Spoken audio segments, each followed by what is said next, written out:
विघ्नहर्ता श्री गणेश, श्री गणेश, श्री गणेश।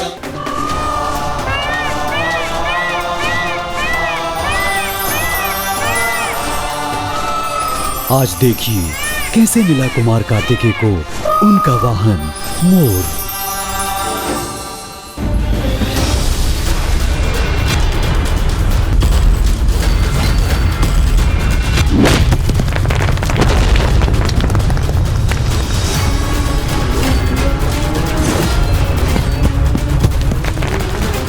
मेरा पुत्र कहाँ है? मेरा पुत्र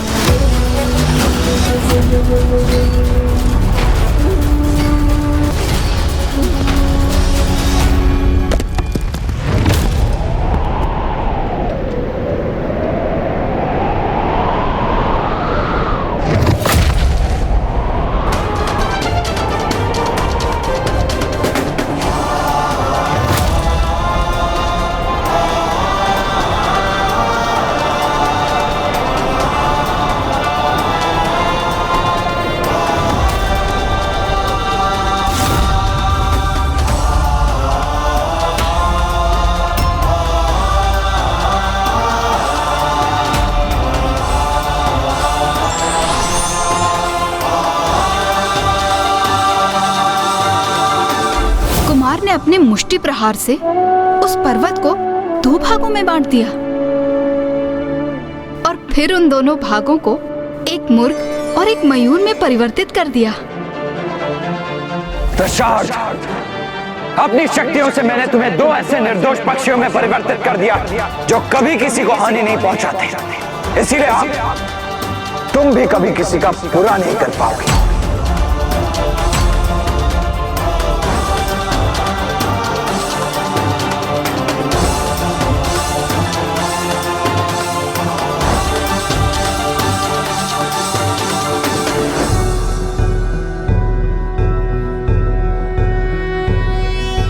योगीश्वरो महासेनः कार्तिकेयो अग्निनन्दनः स्कन्दः कुमारः सेनानिः स्वामी शंकर संभव।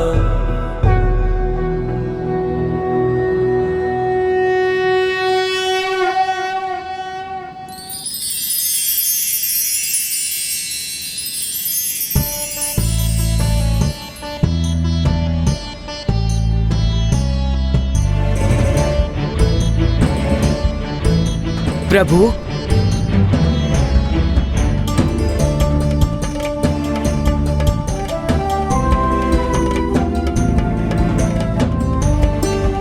प्रभु, हम दोनों एक शाप के कारण असुर बन गए थे, किंतु अब आपने दशरथ का वध कर हमें उस शाप से मुक्त कर दिया है।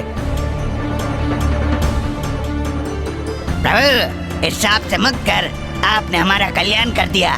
अब आप हमें अपनी शरण में लेने का वरदान दीजिए।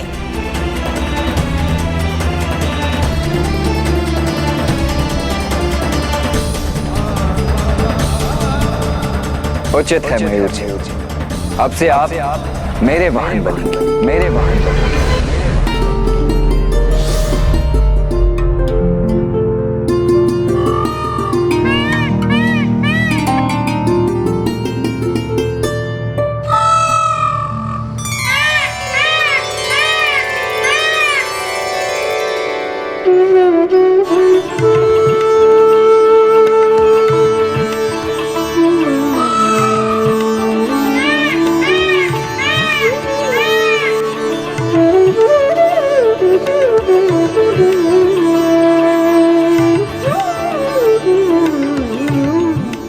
धन्यवाद प्रभु, आपने अपना वाहन नियुक्त कर मुझे कृतार्थ कर दिया।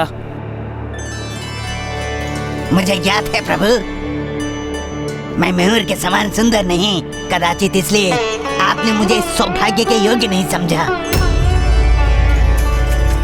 किंतु मुझे अपनी सेवा है तो कुछ तो आदेश दीजिए प्रभु, मुझ पर भी तो कृपा कीजिए।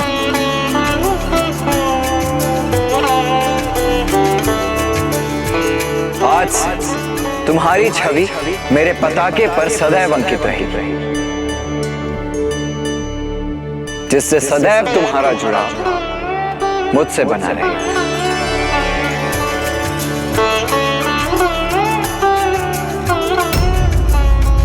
क्या हुआ? क्या तुम प्रसन्न नहीं हुए? नहीं प्रभु, ऐसी बात नहीं, किंतु मात्र मेरी छड़ी आपके साथ जुड़ेगी, स्वयं मैं नहीं प्रभु। उचित। तो आपके लिए मेरा यह आदेश है कि आज से मुझे और संसार के प्रत्येक जन को भोर में सूर्योदय से पूर्व तुम बांग देकर उन्हें उनकी निद्रा से उठाओगे। तुम्हारी बांग से सभी जन समय पर नित्य कर्म और संस्कार आदि का पालन करेंगे और इस प्रकार तुम सभी को नित्य धर्म का पालन करने के लिए प्रेरित करोगे। धन्यवाद प्रभु।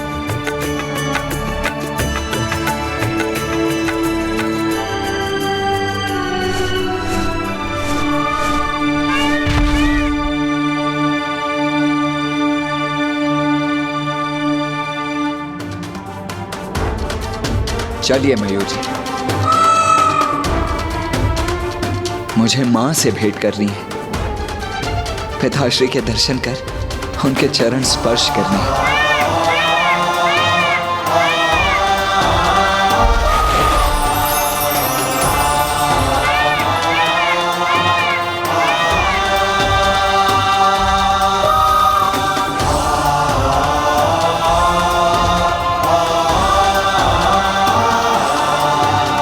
क्यों देवराजन, अब तो आपको कुमार के सामर्थ्य पर विश्वास हुआ ना? हाँ हाँ नारायण, मैं तो प्रथम दृष्टि में ही कुमार को पहचान गया था और मुझे पहले से ही ज्ञात था कि कुमार अवश्य तारकासुर का वध करने में समर्थ है और वही हमें उसके आतंक से मुक्ति दिला सकते हैं।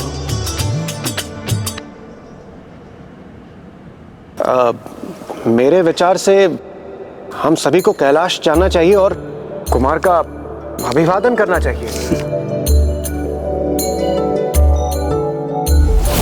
कुमार ने उन दोनों पक्षियों मयूर और मुर्ग को आसुरी प्रभाव से मुक्त कर उन्हें सकारात्मक दायित्व सौंप दिया। हाँ माता, और अब कुमार महादेव और माता पार्वती के दर्शन प्राप्त करने कैलाश पहुंच गए।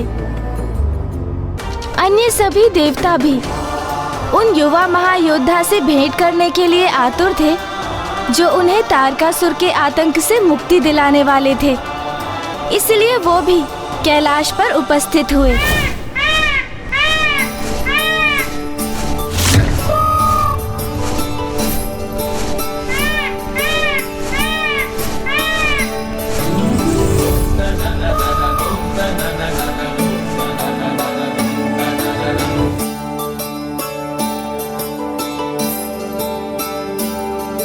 माँ माँ माँ,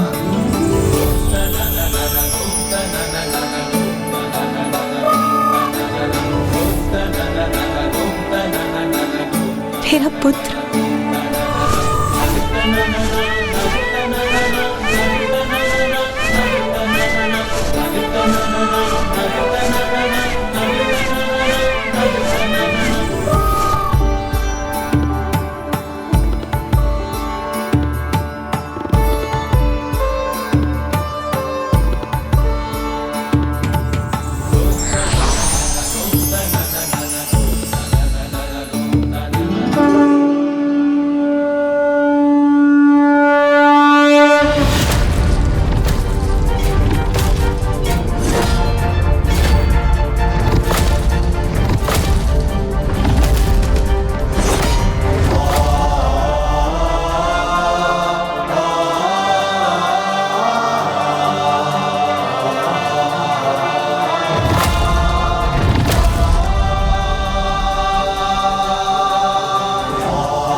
मुझे संबोधित करने के पूर्व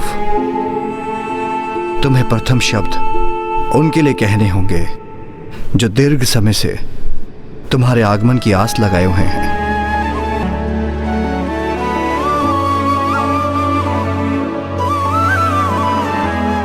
माँ,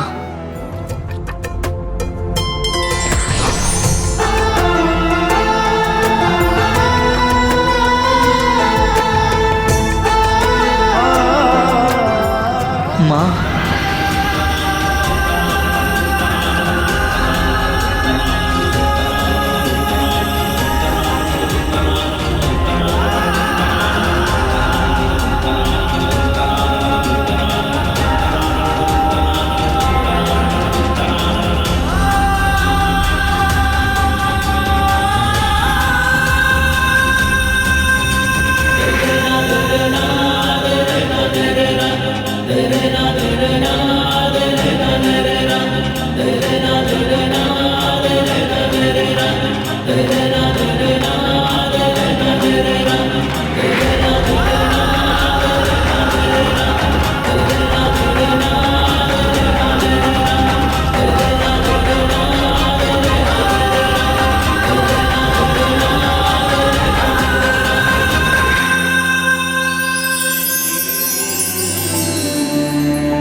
पार्वती, वैसे तो आप जगत जननी हैं, किंतु सत्य ये भी है कि एक मां ही संतान को जन्म नहीं देती, एक संतान भी एक मां को जन्म देती है। आपने सत्य कहा स्वामी। पुत्र, आज तुमने मुझे एक मां बना दिया। माँ, मैं आपसे भेंट कर आपके आंचल की छाया पाने के लिए अधीर हो रहा था।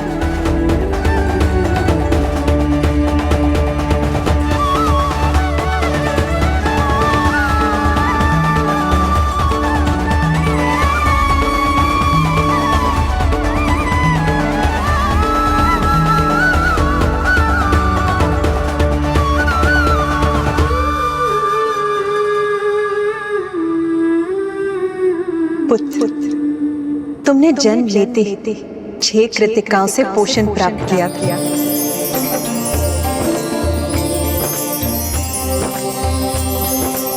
इसीलिए आज से तुम कार्तिकेय कहलाओ। कार्तिकेय कहलाओ। कार्तिकेय कहलाओ।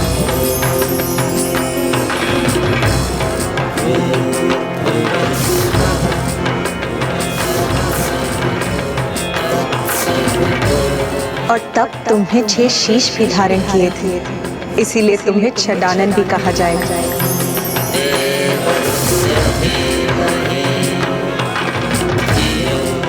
और अनुकूल समय आने पर अपने विराट स्वरूप में तुम 6 हाथ भी प्रकट करोगे।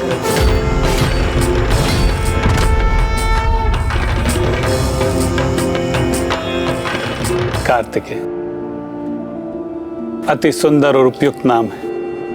और तुम मेरी उस ऊर्जा से उत्पन्न हुए हो जो मुझसे छलक कर सरकंडूब द्वारा धारण की गई।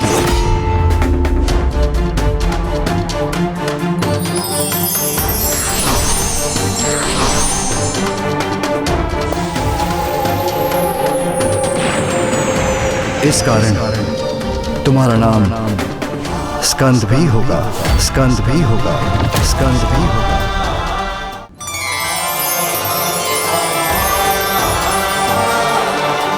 कुमार कार्तिकेय की जय, कुमार कार्तिकेय की जय, कुमार कार्तिकेय की जय, कुमार कार्तिकेय की जय, कुमार कार्तिकेय की जय, कुमार कार्तिकेय की जय, कुमार कार्तिकेय की जय, कुमार कार्तिकेय की जय, कुमार कार्तिकेय की जय। और इस प्रकार जगत जननी माता पार्वती एक पुत्र की माँ भी बनी, क्योंकि कुमार कार्तिकेय भी अब संसार में स्कंद नाम से भी विख्यात होने वाले थे।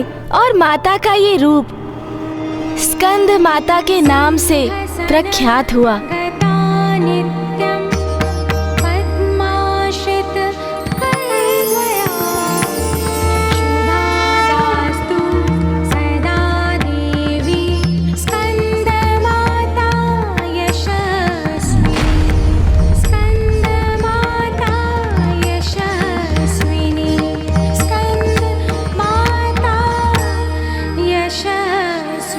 देवता कुमार कार्तिकेय को देखकर अत्यंत प्रसन्न थे। वो उन्हें देव सेनापति के पद पर स्थापित करने के लिए अत्यंत अधीर थे, जिससे कुमार अविलंब जाकर तारकासुर से युद्ध कर सके। इतनी शीघ्र? किंतु अभी तो कुमार अपने माता पिता के पास कैलाश पहुँचे ही थे। माता पार्वती तो देवताओं के इस प्रस्ताव से अवश्य अत्यंत अप्रसन्न हुई होंगी। आपने सर्वथा उचित कहा माता सरला। माता पार्वती अप्रसन्न अवश्य थी, किंतु किसी अन्य कारण से। कुमार कार्तिकेय, कितने वर्षों से हम सभी ने आपके जन्म की प्रतीक्षा की है। मेरे विचार से अब और विलंब उचित नहीं। देव सेनापति पद आपकी प्रतीक्षा कर रहा है, उसे स्वीकार कीजिए। महादेव, यदि आपकी आज्ञा हो तो हम आज ही कुमार कार्तिकेय को देव सेनापति के पद का दायित्व सौंपना चाहते हैं। कदापि नहीं। मैं इसकी अनुमति नहीं दूंगी।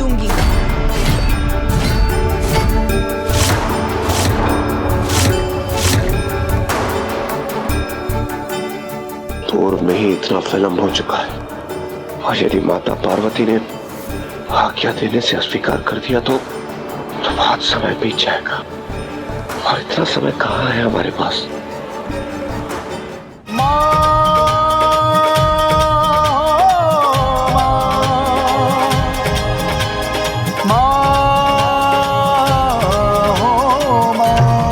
पार्वती, ये क्या कह रही हैं आप? ये तो कार्तिकी की नियति है। आप उसकी नियति में बाधा क्यों उत्पन्न कर रही हैं? आप सभी तो बस तारकासुर का वध चाहते हैं, वो भी मेरे पुत्र के द्वारा। किंतु क्या आप सभी को ये दिखाई नहीं देता कि मेरा पुत्र अभी पूर्ण रूप से परिपक्व नहीं है?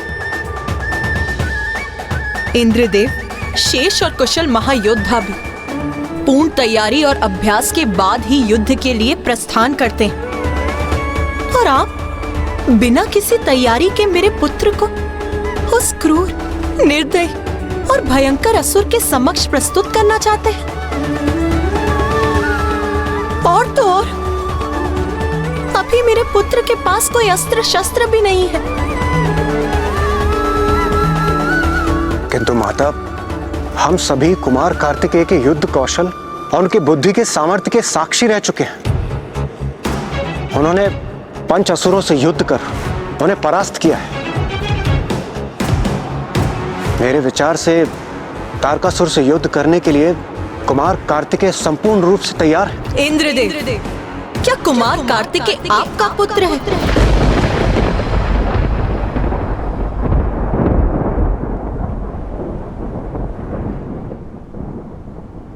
नहीं माता। उचित कहा आपने। कुमार कार्तिकेय आपका नहीं, मेरा पुत्र है। इसीलिए उसकी माँ होने के नाते इसका निर्णय मैं लूंगी कि युद्ध के लिए वो तैयार है अथवा नहीं। और मेरा निर्णय ये है, मेरा पुत्र तारकासुर का वध करने के लिए अभी देव सेनापति का पद नहीं संभालेगा।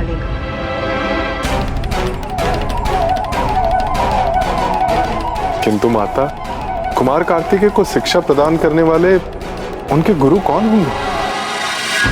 इसकी माँ होने के नाते इसकी प्रथम गुरु तो स्वयं मैं। इसीलिए इसकी प्रथम शिक्षा स्वयं मैं प्रारंभ करूं।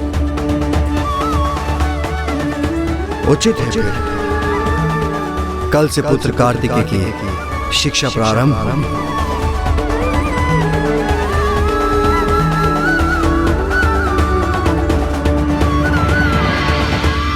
पुत्र, तुम स्नान आदि से निवृत्त हो, अपना तन और मन शुद्ध कर चुके हो, इसलिए अब तुम्हें पंचाग्नि तप आरंभ करना चाहिए।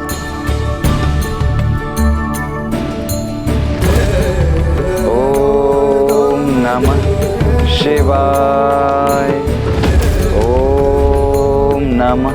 एक ओर जहाँ कुमार कार्तिकेय माता पार्वती के संरक्षण में कठोर तप कर अपनी शक्ति एवं सिद्धियां अर्जित करने में लगे थे, वहीं दूसरी ओर तारकासुर को जब ज्ञात हुआ कि उनके पंचासुरों का वध कुमार कार्तिकेय ने कर दिया है, तो अब वो स्वयं कुमार कार्तिकेय का सामना करने की ठान लेता है। कोई कितना भी प्रतिभावान हो, पर उचित मार्गदर्शन और अभ्यास उसकी प्रतिभा को निखारने के लिए अति आवश्यक है।